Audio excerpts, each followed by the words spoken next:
Olá pessoal, tudo bem? Meu nome é Bruna, sou nutricionista da Cross Nutrition e no vídeo de hoje vamos falar sobre as dietas da moda. Quais tipos de dietas são essas?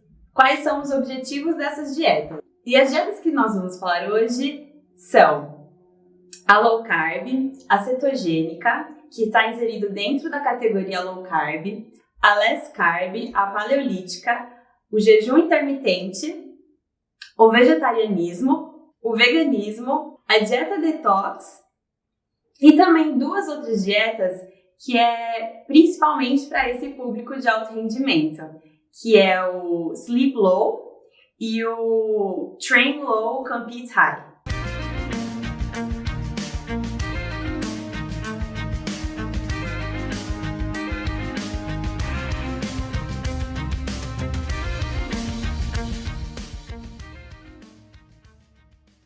Então vamos começar falando das dietas low carb.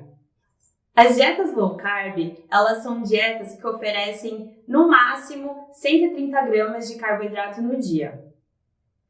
Se for a cetogênica, ela oferece uma quantidade menor que 50 gramas de carboidrato no dia. Essas dietas, elas são baseadas em alguns alimentos ricos em proteínas e lipídios principalmente, como carnes, leite derivados, vegetais, oleaginosas e ovos. E quais são as vantagens das dietas low carb? Elas auxiliam na redução do peso, elas ajudam no perfil glicêmico, a glicemia de jejum, principalmente para pessoas que têm algum problema com diabetes mellitus tipo 2. Por ser uma dieta em baixo carboidrato, ela não eleva muito a glicemia do indivíduo que faz essa dieta. Ela também melhora o perfil dos triglicerídeos e também ela é uma dieta que traz muita saciedade, por ser rica em proteínas e lipídios, que são macronutrientes que trazem bastante saciedade na hora da refeição. E por que as dietas low carb emagrecem com tanta rapidez? Porque quando o indivíduo ele para de consumir carboidrato, ou pelo menos diminui o seu carboidrato, a fonte de glicogênio do corpo ele começa a reduzir. Tanto o glicogênio hepático, quanto o glicogênio muscular. E com essa redução do glicogênio, o que diminui também são as moléculas de água. Porque cada molécula de glicogênio, ele estoca 6 moléculas de água. Ou seja, reduzindo o estoque de glicogênio, nós também perdemos água. E assim, teoricamente, na balança, nós emagrecemos com muita rapidez. Porque, teoricamente, desinchamos, perdemos essa água, esse glicogênio. Então, o importante dessa dieta é sempre acompanhar se você realmente está tendo uma redução de peso em água ou se você realmente está emagrecendo e perdendo tecido adiposo. Então, quando se realiza essa dieta, é importante acompanhar muito bem o que você está perdendo quando você vê na balança uma redução de peso. Se é água ou se é o tecido adiposo que você realmente está emagrecendo. Dentro das dietas low carb, existem uma série de dietas. Por exemplo, tem a dieta do Kahn, tem a dieta Atkins, tem a dieta paleolítica e também a dieta cetogênica. Mas a dieta cetogênica ela é um pouco mais restritiva ainda com os carboidratos, como eu falei anteriormente, que são 50 gramas apenas de carboidrato no dia, no máximo. Então a dieta paleolítica, ela surgiu de uma ideia no qual os cientistas pensaram sobre aqueles seres humanos que viviam naquela época e como eles se alimentavam. Naquela época, eles não cozinhavam e tinha poucas opções de alimentos para aquele momento, porque eles caçavam ou colhiam das árvores, enfim, vegetais e frutas, o que tinha para o momento. Então, os cientistas pensaram nessa ideia de colocar essa alimentação daquela época para os dias de hoje. Porque, teoricamente, a era paleolítica foi a época em que o DNA dos seres humanos estavam sendo modulados, adaptados para aquela alimentação. Então, essa dieta ela é baseada em quê? Ela é baseada em carne vermelha, ovos, peixes, oleaginosas, vegetais e frutas cruas. Ela é uma dieta bem restrita porque não inclui nenhum tipo de farinhas, nenhum tipo de grãos, cereais, açúcar, sal, óleos vegetais, não inclui nada disso. Porque se for realmente se aproximar com a alimentação daquela época, não existia nada disso. Então, ela é bem restrita, mas ela segue essa linha low carb porque ela é muito rica em proteína e em lipídios. E por que os cientistas criaram essa teoria? Eles criaram essa dieta com o objetivo de reduzir as doenças crônicas dos dias atuais. Mas, além de ser uma dieta muito restrita, ela é um pouco confusa, porque a obesidade ela surgiu, ou as outras doenças crônicas também, surgiram lá na década de 50. Então, na verdade, antes da década de 50 já existia alimentação com cereais, com farinhas, com adição de açúcar e sal em quantidades equilibradas. Mas essa teoria é um pouco controversa. Por quê? Antes da década de 50, as doenças crônicas ainda não tinham atingido a grande parte da população ainda, e nem tinha tanto conhecimento como nos dias atuais. Mas essa alimentação já possuía cereais, já possuía farinhas de trigo, de milho, etc. E não tinha essas doenças. Então, não exatamente a dieta da era paleolítica vai resolver talvez as doenças crônicas dos dias atuais. O grande problema hoje das doenças crônicas são principalmente os alimentos ultraprocessados e industrializados. Outro fator importante é lembrar que na era paleolítica os homens caçavam, ficavam muitos dias sem se alimentar, e aí quando tinham oferta de alimento eles comiam tudo que podiam para estocar energia, para ter esse outro período sem alimentos de novo. E isso não se assemelha com a realidade dos dias atuais. Então, isso é um fator também que dificulta muito. Ela tem uma baixa aderência. E isso é possível ser encontrado em vários estudos que mostram que essa dieta ela tem uma aderência de, no máximo, entre 6 meses a 1 ano. Depois disso, muitas pessoas não conseguem continuar nessa dieta, por ela ser muito restrita e dificultar também a nossa alimentação para o dia a dia. Para quem estuda, para quem trabalha, sair de casa, ela não é muito prática. Agora vamos falar sobre a dieta cetogênica. A dieta cetogênica é uma dieta baseada principalmente em alimentos ricos em proteína e lipídios. E tem no máximo uma ingestão de 50 gramas de carboidrato no dia. E o que é a dieta cetogênica? O objetivo dela é a produção de corpos cetônicos. Ou seja, a partir do momento que no nosso organismo a taxa de glicose está baixa, já utilizamos como energia. Os estoques de glicogênio também estão já totalmente esgotados, tanto o glicogênio hepático quanto o glicogênio muscular. Começa a produção de corpos cetônicos, que ele é produzido, na verdade, pela oxidação do tecido adiposo, no qual ele vai ser transformado em corpos cetônicos no fígado e ele vai servir de energia, tanto para o cérebro quanto para o músculo cardíaco e o esquelético. E esses corpos cetônicos que circulam no nosso corpo, eles servem para nos dar energia. Então é como se ele fosse uma energia vindo do tecido adiposo, para que o nosso organismo continue as funções vitais normalmente. O corpo se adapta muito bem com a circulação dos corpos cetônicos. A princípio, a glicemia ela vai cair e vai dar sensação de hipoglicemia, mas depois o corpo ele se adapta com os corpos cetônicos e ele até consegue deixar a sua glicemia em níveis normais, sem que você tenha sintomas de hipoglicemia ou passar mal, algo do tipo. A dieta cetogênica, ela serve tanto com o objetivo do emagrecimento, também com o objetivo de alguns tipos de treinamentos de alto rendimento. Para atletas que fazem competições de longa duração, por exemplo, acima de 3 horas, a dieta cetogênica ela é muito utilizada para mostrar o melhor desempenho na hora da competição. Alguns tipos de esporte que utilizam a dieta cetogênica para ter um melhor desempenho é atletismo, ciclismo, triatlon, que dura uma grande quantidade de tempo, né?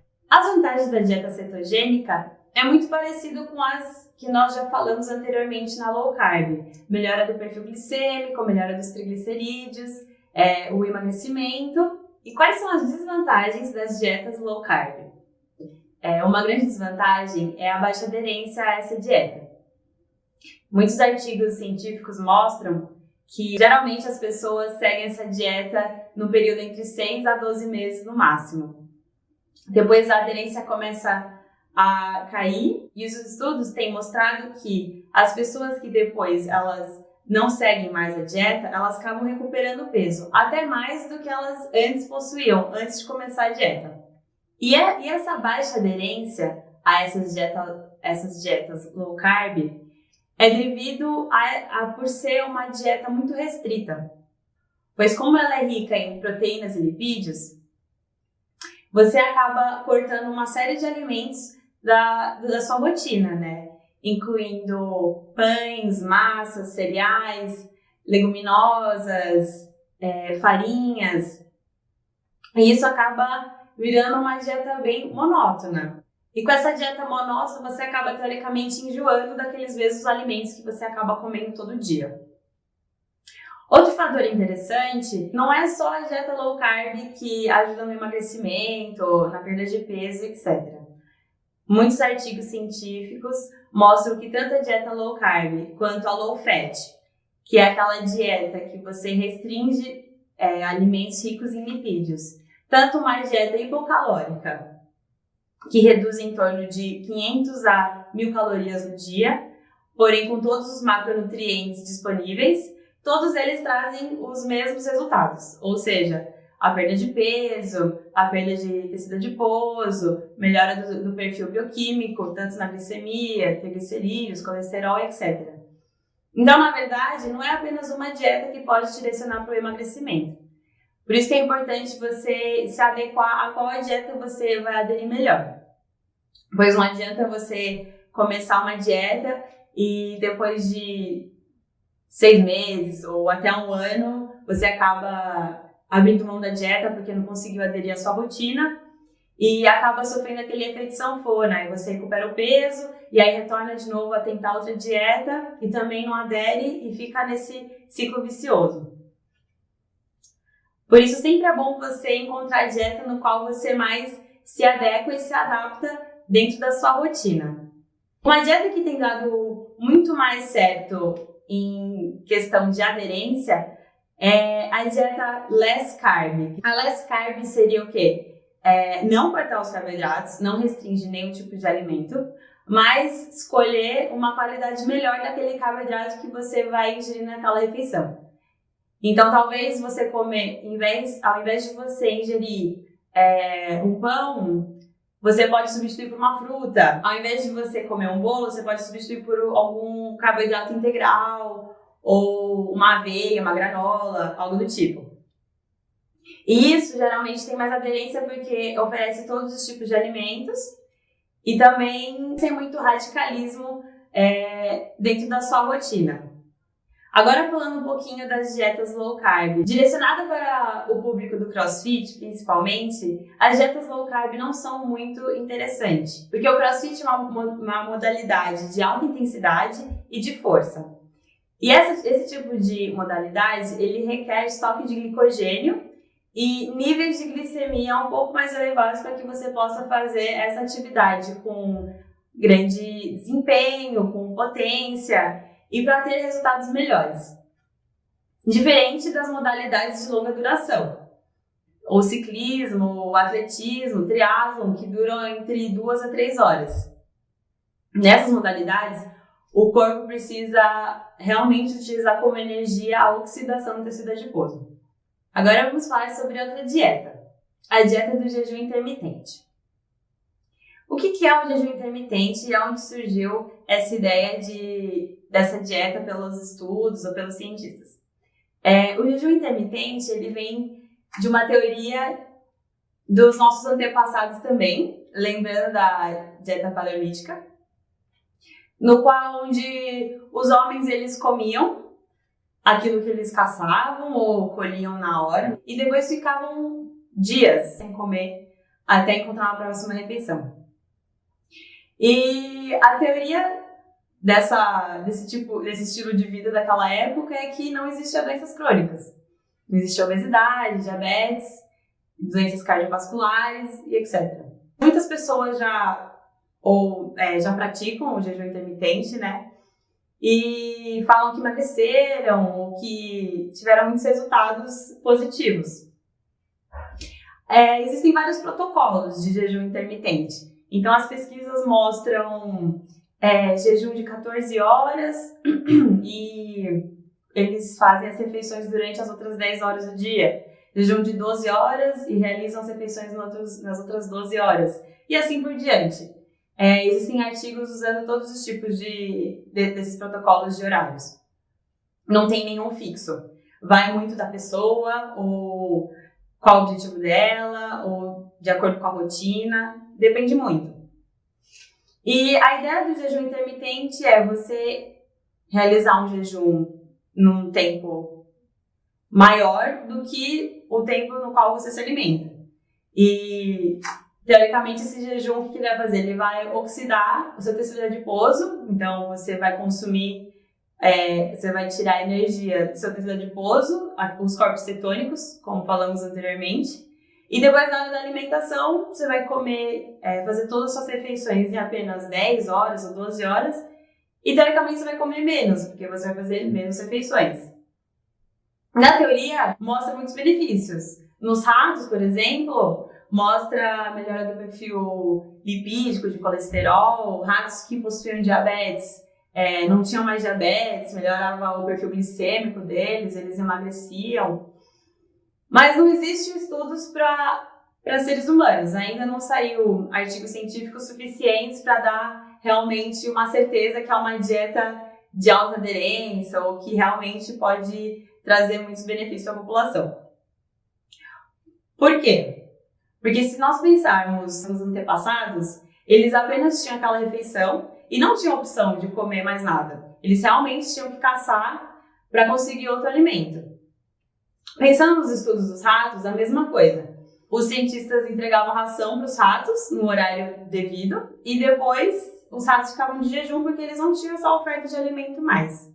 Mas aplicando hoje em nós seres humanos, tem um grande problema. Até podemos realizar esses jejuns de longa duração, mas a oferta de alimentos é muito grande. Então, sempre vamos ter contato com alimentos dentro de casa, em restaurantes, a vida social, supermercados. O tempo todo nós somos bombardeados pelos alimentos. Então é muito difícil você seguir essa dieta por conta dessa grande oferta. Isso é uma primeira desvantagem.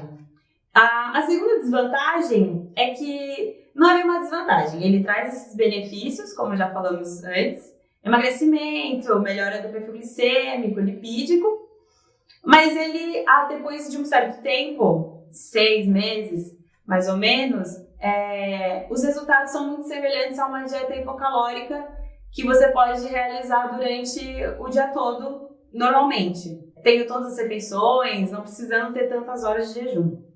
E uma outra desvantagem maior ainda, que eu acho que é a mais problemática, é que você pode realizar um jejum de 12, 14, 16 horas e depois você vai se alimentar absurdamente nas outras horas, por conta até talvez desenvolvimento de alguma compulsão alimentar. Por você ficar muito restrito àquele jejum, você pode depois acabar realmente desenvolvendo algum transtorno e comendo absurdos nas outras horas que você pode comer. E aí, no fim, você pode até acabar engordando ao invés de emagrecer, perder tecido adiposo, ou enfim, qual seja o seu objetivo.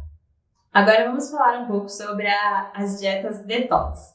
Está muito em alta, né? Muito na moda, existem uma série de receitas detox, fazer um período de detox para ver se dá um choque metabólico, para ver se emagrece em pouco tempo. Mas qual é esse grande objetivo da dieta detox, se isso realmente existe? É desintoxicar o corpo da refeição passada, ou do final de semana que comeu muito, ou que bebeu muito, enfim.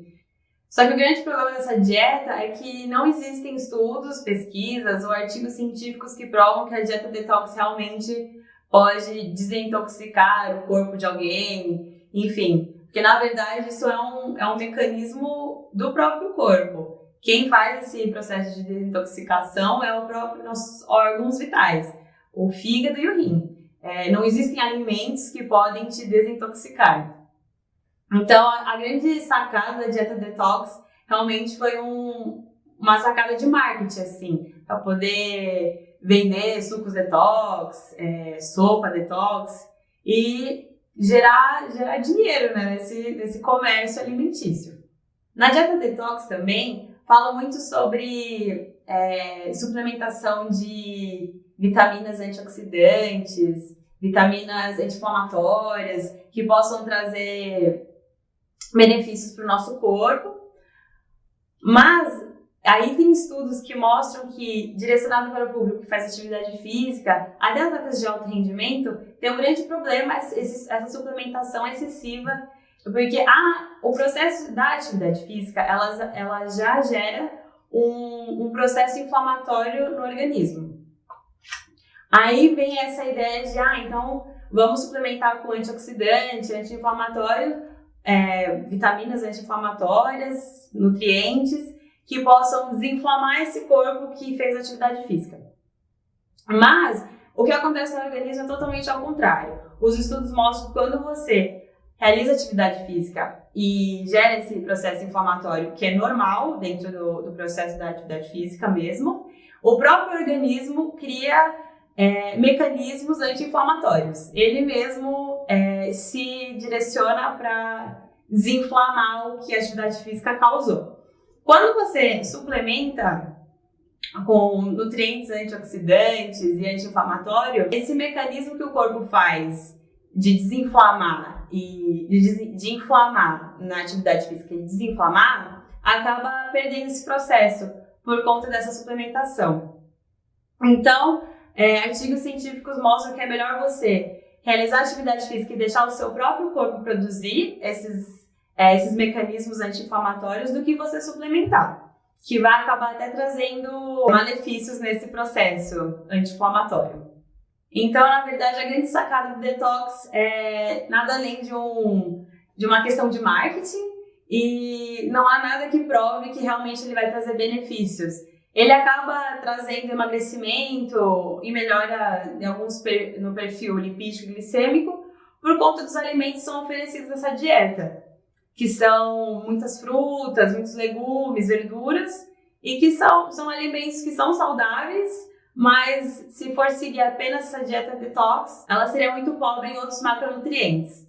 A importância da dieta, ela precisa ser totalmente equilibrada em todos os macronutrientes, para que possa oferecer tudo que o nosso corpo realmente necessita.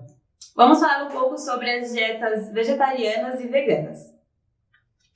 O vegetarianismo e o veganismo, eles são dietas que as pessoas geralmente seguem por filosofia de vida ou por defender uma causa, proteção aos animais. E o que são essas dietas? O vegetarianismo, existem 3 tipos. O ovo-lácteo vegetarianismo, que é aquele vegetariano que consome ovo e leite e seus derivados.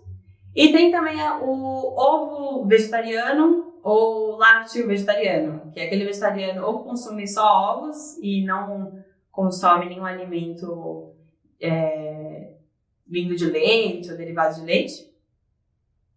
Ou, ao contrário, não consome ovos e só consome leite e derivados de leite. A única fonte de origem animal são esses alimentos. Alguns problemas que alguns estudos têm mostrado é por causa das deficiências que pode causar. Pela falta do suprimento dos alimentos à base de carne, frango, peixe, etc., pode causar algumas deficiências. Mas tudo isso pode ser contornado através de algumas estratégias de alimentação. Às vezes pode trazer deficiências de vitamina D, de vitamina B12, de ômega 3, cálcio e zinco, que são nutrientes muito presentes nos alimentos de fonte animal. Tanto no veganismo quanto no vegetarianismo, essas deficiências podem ser presentes. Para os vegetarianos, é um pouco mais simples, porque eles ainda comem ovo, leite, derivados, então isso pode ser suprido e aí também pode inserir outras estratégias de suplementação. Um estudo muito interessante foi uma pesquisa realizada com vegetarianos que realizavam exercícios físicos com modalidades próximas ao CrossFit. Mostravam que eles não ingeriam nenhum tipo de carne e mesmo assim, com esse exercício físico, eles apresentaram um crescimento da massa magra.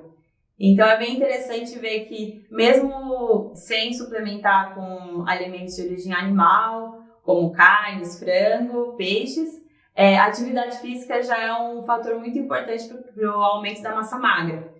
Então, não é só pela alimentação que conseguimos atingir esses objetivos, mas pela atividade física também.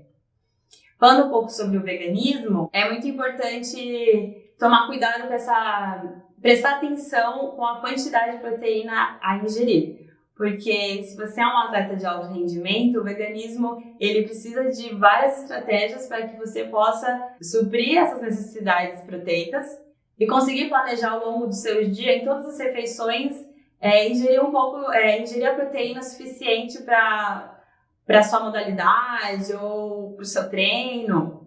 E algumas estratégias interessantes são a proteína de soja, principalmente o extrato de soja, que ele é uma proteína de alto valor biológico. O que isso significa?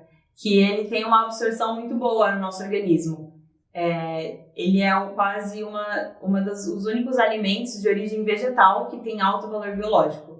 Os outros alimentos de origem vegetal que possuem proteína geralmente são de baixo valor biológico, ou seja, tem uma baixa absorção e é necessário grandes quantidades para atingir uma absorção tanto quanto de, por exemplo, uma quantidade de gramas de carne, que não precisa de tanto. Outro alimento interessante é a proteína isolada da ervilha ou da batata, que também ajuda para suprir essa necessidade proteica. Outra questão que é muito levantada na suplementação de extrato de soja é a preocupação dos fitoestrógenos. Muitas pessoas se preocupam em se alimentar de alimentos à base de soja porque dizem que pode ter alguma interferência na parte hormonal, falam que é muito mais um hormônio feminino e aí os homens têm medo de suplementar, com medo que desenvolva alguma coisa, mamas, enfim, outras coisas. Mas não tem motivo de preocupação, porque o extrato de soja, ele é totalmente a proteína isolada da soja. Então, ele não tem nenhum tipo de fitoestrógeno, não tem fibras, não tem quase nem carboidrato, porque ele é realmente só a proteína isolada para o fornecimento para esse indivíduo que necessita. Então, para o público que é atleta de alto rendimento e tem essa dieta vegana, tem essa dieta vegetariana, é possível seguir uma vida de atleta com essas dietas veganas, vegetarianas, mas com estratégias muito bem planejadas, para que tenha o suprimento necessário de proteína e que consiga suprir suas necessidades durante os treinos e durante as competições também. Agora vamos falar sobre dietas que têm pesquisas exclusivamente para o público de alto rendimento, para os atletas de alto rendimento.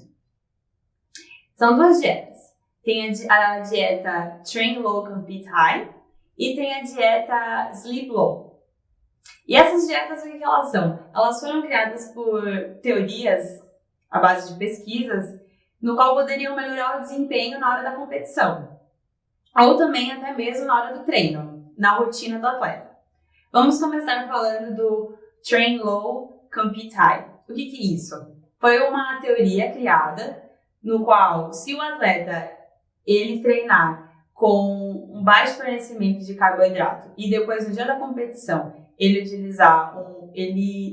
se alimentar com uma grande quantidade de carboidrato, talvez isso faria com que ele tivesse mais desempenho. Porque já que ele treina com uma pouca oferta de energia, no dia da competição, quando ele tiver muita oferta de energia, ele vai ter um rendimento melhor, porque o corpo vai se adaptar e vai receber esse carboidrato no campeonato e vai se desempenhar melhor. Mas as pesquisas mostraram que isso não teve nenhum efeito maléfico nem benéfico. E viram que nos dias de competição não tinha nenhum desempenho maior, por conta do maior fornecimento de carboidrato. Mas o interessante dessa dieta é prestar atenção que ainda não tem muitas pesquisas, muitos artigos científicos falando sobre. Então, são estratégias que são na tentativa e erro. Às vezes, em algum atleta isso pode funcionar, enquanto que outro também não pode. Então, é bem interessante. Você que é um atleta de alto rendimento, às vezes você fazendo esse teste, você consiga ver a diferença no dia de um treino para um dia de um dia de campeonato.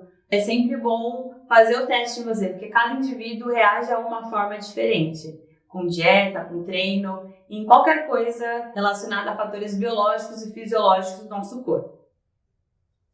A outra dieta se chama Sleep Low. E essa dieta ela trouxe um desempenho melhor nos estudos. Tem mostrado que ele realmente traz uma perda até de gordura e um desempenho melhor no dia da competição. O que é essa dieta? Ela funciona da seguinte maneira. Geralmente é para atletas que realizam 2 treinos no dia. Então, no período da manhã, o atleta ele vai treinar com baixo fornecimento de carboidrato e vai ter um treino de intensidade mais leve. E aí, no seu segundo treino, no período da tarde, ele vai ter um fornecimento de carboidrato maior do que no treino da manhã. Porque, teoricamente, no treino da manhã, ele vai ter acordado em jejum, aí vai comer algo que não tenha carboidrato, treinar. E no período da tarde, ele já vai ter se alimentado com algum tipo de carboidrato e realizar o treino, mas aí com alta intensidade. E assim vai seguindo todos os dias, assim por diante. De manhã um treino de intensidade leve com pouco carboidrato e de tarde um treino de alta intensidade com fornecimento de carboidrato. Tem mostrado um desempenho melhor nas competições e tem mostrado também essa perda de gordura, o que é muito interessante para os atletas que querem perder peso, ganhar mais massa magra e assim mostrar um rendimento melhor também. Outro fator interessante que esses estudos mostraram, o desempenho desses atletas que realizaram essa dieta Sleep Low mostraram mais desempenho comparado àqueles atletas que fazem dieta High Carb, que é o tempo todo ingerindo carboidrato durante o dia todo, numa quantidade equilibrada, é claro, de acordo com as suas atividades e seus treinos, mas tem mostrado desempenho melhor do que esses atletas de High Carb. Então é muito interessante. Também é uma outra estratégia de dieta para o atleta e caímos na mesma conclusão. É necessário você testar no seu corpo, ver se realmente funciona com você, porque cada um reage de uma forma. O que funciona para um atleta nem sempre funciona para o outro. Por isso é muito interessante sempre testar no seu corpo, nunca testar no dia da competição, e sim ir treinando e vendo o que melhor funciona para você. Então é isso, pessoal. Muito obrigada. Curte, comenta o nosso vídeo, se inscreva no nosso canal e siga todas as nossas páginas aqui na descrição. Pronto, pode parar.